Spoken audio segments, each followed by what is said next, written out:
Canto 2, the issue. A while withdrawn in secret fields of thought, her mind moved in a many-imaged past that lived again and saw its end approach. Dying, it lived imperishably in her, transient and vanishing from transient eyes, invisible, a fateful ghost of self, it bore the future on its phantom breast. Along the fleeting events' far backward trail, regressed the stream of the insistent hours, and on the bank of the mysterious flood, peopled with well-loved forms now seen no more, and the subtle images of things that were, her witness spirit stood reviewing time. All that she once had hoped and dreamed and been flew past her, eagle-winged, through memory's skies. As in a many-hued, flaming inner dawn, her life's broad highways and its sweet bypaths lay mapped to her sun-clear recording view from the bright country of her childhood's days and the blue mountains of her soaring youth and the paradise groves and peacock wings of love, to joy clutched under the silent shadow of doom, in a last turn where heaven raced with hell. 12 passionate months led in a day of fate. An absolute supernatural darkness falls on man sometimes when he draws near to God. An hour arrives when fail all nature's means. Forced out from the protecting ignorance and flung back on his nacal primal need, he at length must cast from him his surface soul and be the ungarbed entity within. That hour had fallen now on Savitri, a point she had reached where life must be in vain, or in her unborn element awake, her will must cancel her body's destiny. For only the unborn spirit's timeless power can lift the yoke imposed by birth in time. Only the self that builds this figure of self can raise the fixed interminable line that joins these changing names, these numberless lives, these new oblivious personalities, and keeps still lurking in our conscious acts the trail of old forgotten thoughts and deeds, disown the legacy of our buried selves, the burdensome heirship to our vanished forms, accepted blindly by the body and soul. An episode in an unremembered tale, its beginning lost, its motive and plot concealed, a once living story has prepared and made our present fate, child of past energies. The fixity of the cosmic sequences, fastened with hidden, inevitable links, she must disrupt, dislodge by her soul's force, her past, a block on the immortal's road, make a raised ground and shape anew her fate. A colloquy of the original gods, meeting upon the borders of the unknown, her soul's debate with embodied nothingness, must be wrestled out on a dangerous, dim background. Her being must confront its formless cause. Against the universe weigh its single self. On the bare peak where self is alone with naught, and life has no sense, and love no place to stand, she must plead her case upon extinction's verge. In the world's death cave, uphold life's helpless claim and vindicate her right to be and love. Altered must be nature's harsh economy. Acquittance she must win from her past's bond.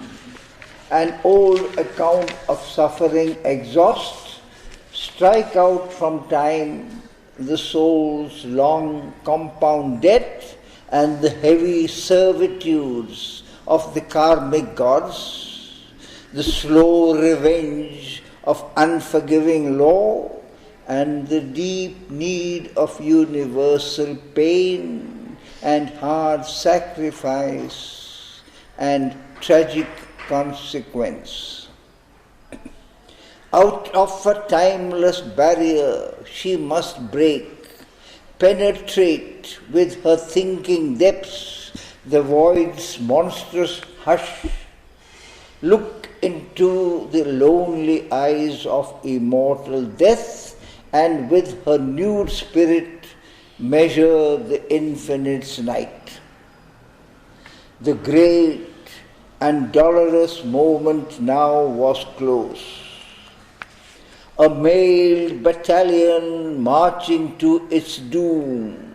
The last long days went by with heavy tramp, long but too soon to pass, too near the end. Alone, amid the many faces loved, aware among unknowing happy hearts, her armored spirit kept watch upon the hours, listening for a foreseen tremendous step in the closed beauty of the inhuman wiles. A combatant in silent dreadful lists, the world unknowing, for the world she stood. No helper had she, save the strength within. There was no witness of terrestrial eyes.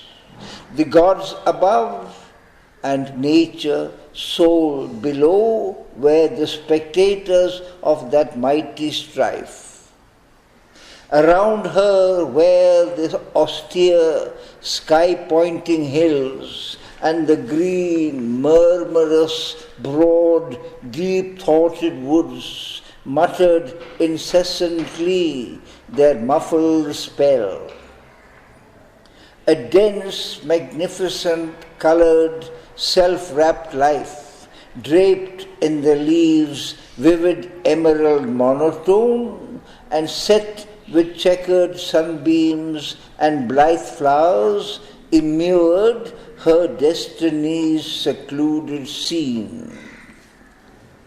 There had she grown to the stature of her spirit. The genius of titanic silences, steeping her soul in its wide loneliness, had shown to her herself's bare reality and mated her with her environment.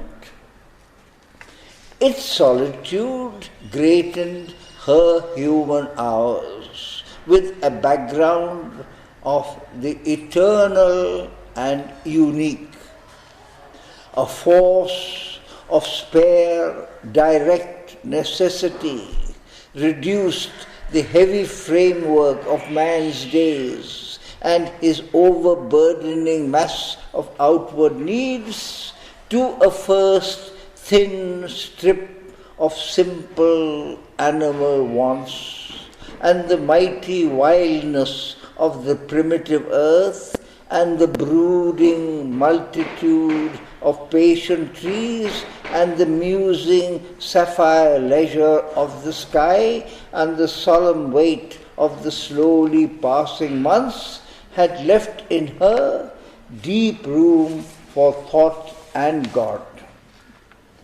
There was her drama's radiant prologue lived, a spot for the eternal's tread on earth, set in the cloistral yearning of the woods, and watched by the aspiration of the peaks, appeared through an aureate opening in time, where stillness listening felt the unspoken word, and the hours forgot to pass towards grief and change.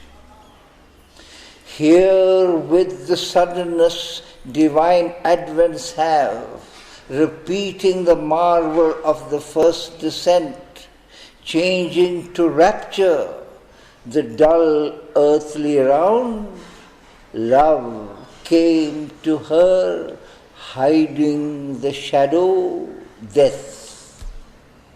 Well might he find in her his perfect shrine.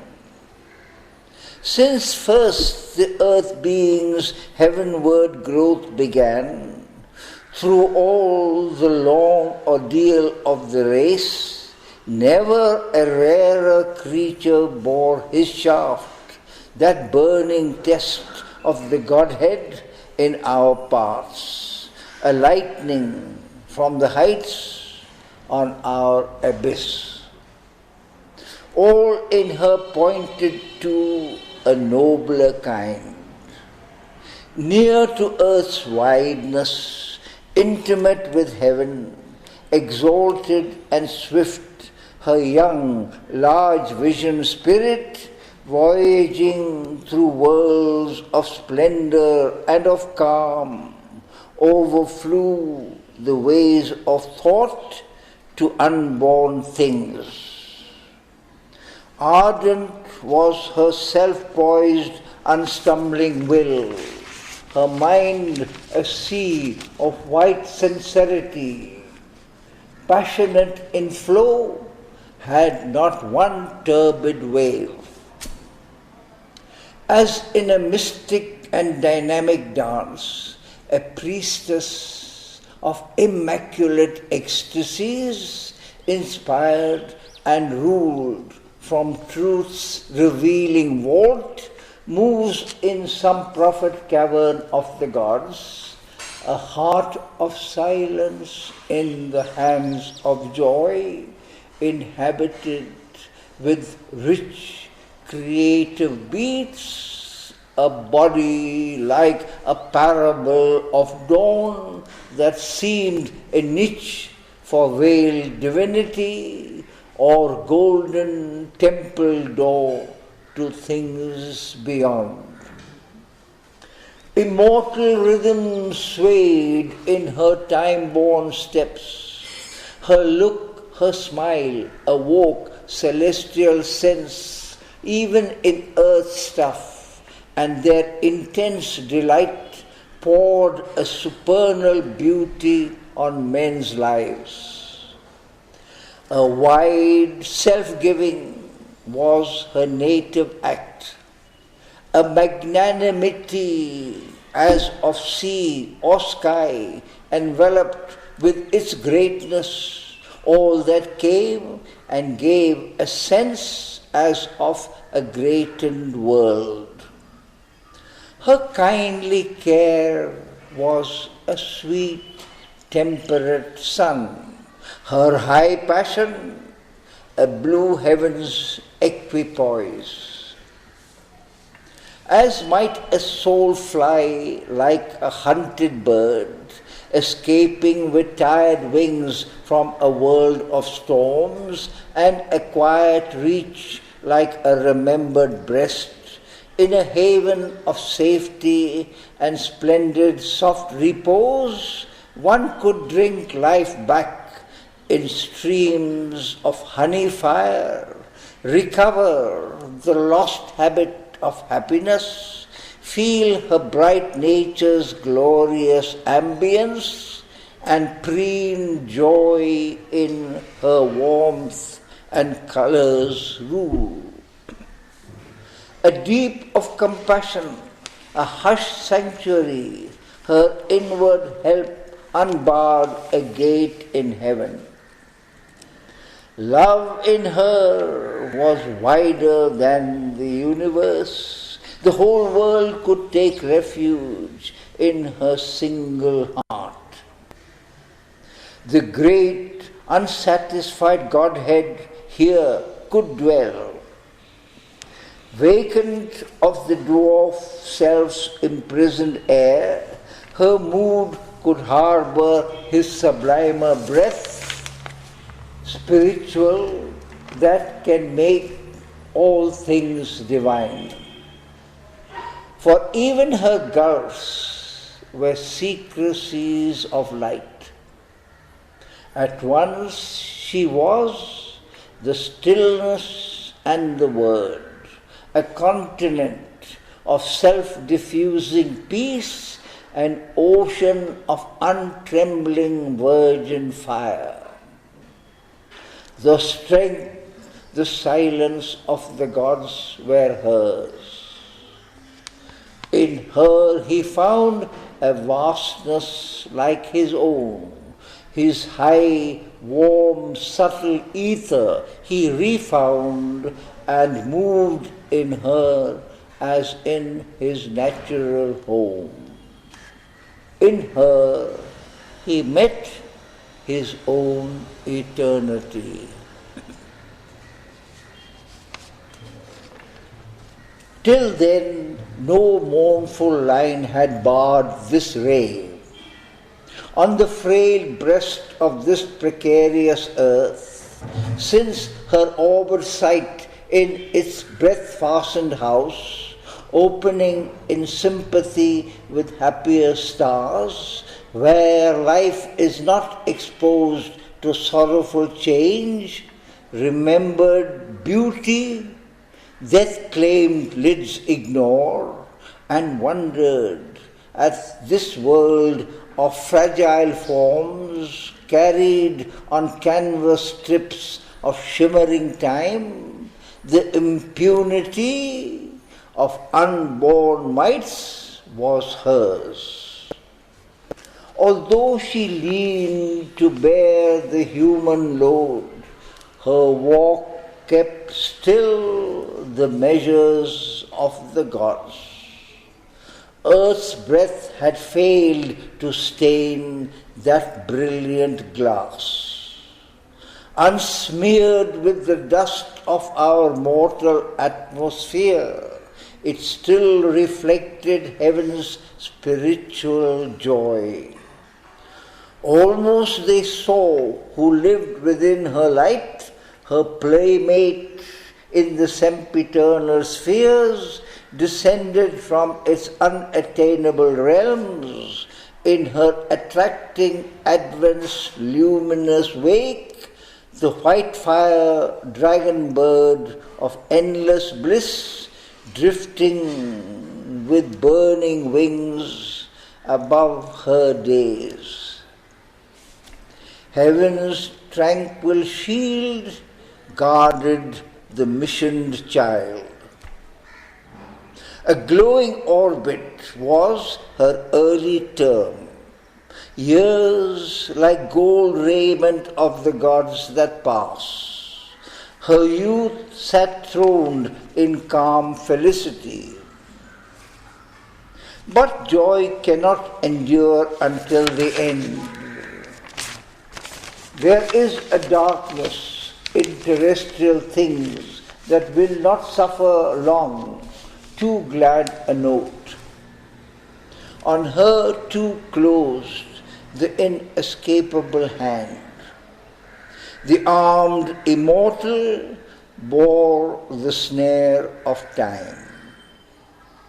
One dealt with her who meets the burden great, a signer of the ordeal and the path, who chooses in this holocaust of the soul death, fall and sorrow as the spirit's goads, the dubious Godhead with his torch of pain lit up the chasm of the unfinished world and called her to fill with her vast self the abyss. August and pitiless in his calm outlook, heightening the eternal's dreadful strategy, he measured the difficulty with the might and dug more deep the gulf that all must cross. Assailing her divinest elements, he made her heart kin to the striving human heart and forced her strength to its appointed road. For this she had accepted mortal breath. To wrestle with the shadow she had come and must confront the riddle of man's birth and life's brief struggle in dumb matter's night. Whether to bear with ignorance and death or hew the ways of immortality, to win or lose the godlike game for man was her soul's issue thrown with destiny's dice. But not to submit and suffer was she born. To lead, to deliver was her glorious part. Here was no fabric of terrestrial make fit for a day's use by busy careless powers. An image fluttering on the screen of fate, half animated for a passing show or a castaway on the ocean of desire, flung to the eddies in a ruthless sport and tossed along the gulfs of circumstance, a creature born to bend beneath the yoke, a chattel and a plaything of time's lords, or one more pawn who comes destined to be pushed one slow move forward on a measureless board in the chess play of the earth's soul with doom. Such is the human figure drawn by time. A conscious frame was here, a self-born force. In this enigma of the dusk of God, this slow and strange, uneasy compromise of limiting nature with a limitless soul, where all must move between an ordered chance and an uncaring blind necessity, too high the fire spiritual dare not blaze. If once it met the intense original flame, an answering touch might shatter all measures made and earth sink down with the weight of the infinite. A jail is this immense material world. Across each road stands armed a stone-eyed law. At every gate the huge, dim sentinel space.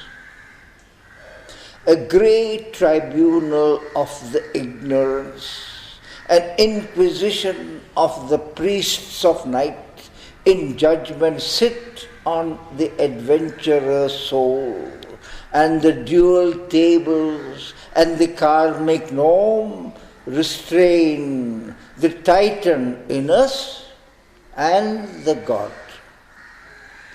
Pain with its lash, joy with its silver bride, guard the wheel's circling immobility. A bond is put on the high-climbing mind, a seal on the too large, wide-open heart.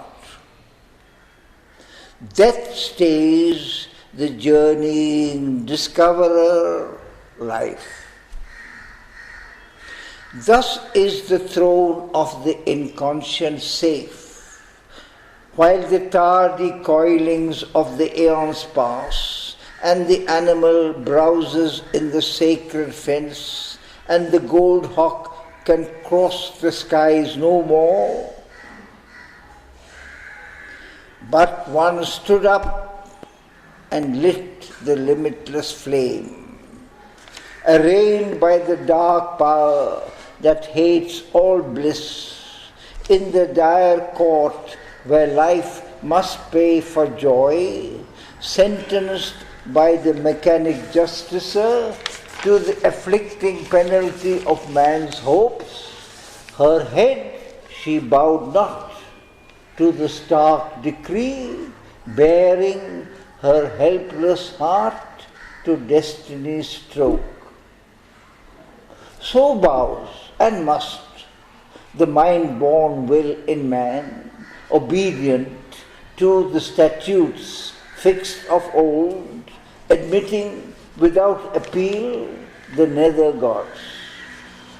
In her the superhuman cast its seed, inapt to fold its mighty wings of dream. Her spirit refused to hug the common soil, or finding all life's golden meanings robbed, compound with earth, struck from the starry list, or quench with black despair the God-given light. Accustomed to the eternal and the true, her being conscious of its divine founts, asked not from mortal frailty pain's relief, patched not with failure, bargain, or compromise. A work she had to do, a word to speak, writing the unfinished story of her soul in thoughts and actions graved in nature's book. She accepted not to close the luminous page, cancel her commerce with eternity, or set a signature of weak assent to the brute balance of the world's exchange. A force in her that toiled since earth was made, accomplishing in life the great world plan, pursuing after death immortal aims, repugned to admit frustration's barren role, forfeit the meaning of her birth in time, obey the government of the casual fact, or yield her high destiny up to passing chance. In her own self she found her high recourse. She matched with the iron law her sovereign right. Her single will opposed the cosmic rule. To stay the wheels of doom, this greatness rose. At the unseen's knock upon her hidden gates, her strength made greater by the lightning's touch, awoke from slumber in her heart's recess. It bore the stroke of that which kills and saves. Across the awful march no eye can see, barring its dreadful route, no will can change. she faced the engines of the universe. Her heart stood in the way of the driving wheels. Its giant workings paused in front of a mind. Its stark conventions met the flame of a soul. A magic leverage suddenly is caught that moves the veiled ineffable's timeless will. A prayer, a master act, a king idea can link man's strength to a transcendent force. Then miracle is made the common rule. One mighty deed can change the course of things. A lonely thought becomes omnipotent. All now seems nature's massed machinery, an endless servitude to material rule and long determination's rigid chain, her firm and chainless habits aping law, her empire of unconscious deft device annul the claim of man's free human will. He too is a machine amid machines. A piston brain pumps out the shapes of thought. A beating heart cuts out emotions' modes.